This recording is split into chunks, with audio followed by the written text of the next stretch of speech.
Samantala, gown na gawa sa munggo, ibinida ng 1 taong gulang na bata sa Calasiao, Pangasinan sa pagdiriwang ng Nutrition Month. Silipin sa report.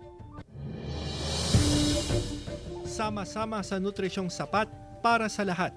Iyan ang tema ng pagdiriwang ng Nutrition Month ngayong July 2024. May iba't ibang pakulo ang mga barangay para ipaalala ang tamang nutrisyon sa mga bata.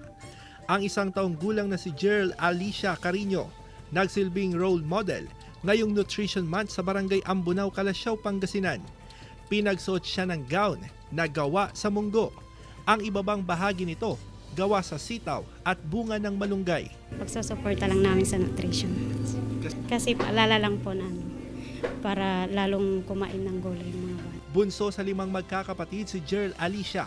Sa murang edad, ipinamulat na ng kanyang ina ang halaga at benepisyong nakukuha sa pagkain ng gulay. Pinapakain po siya lagi ng Minsan yung sabaw niya is yung galing lang sa ng malunggay sir. Tas laging kumakain ng itong sitaw po siya. Mahilig po siya sa sitaw tas sa kalabasa po siya. Sa tala ng Barangay Health Center, nasa 30 bata na edad 5 pababa ang minomonitor dahil sa kaso ng malnutrisyon. 3 rito ang severe malnourished. Kasi tinitimbang sila, binabalikan po.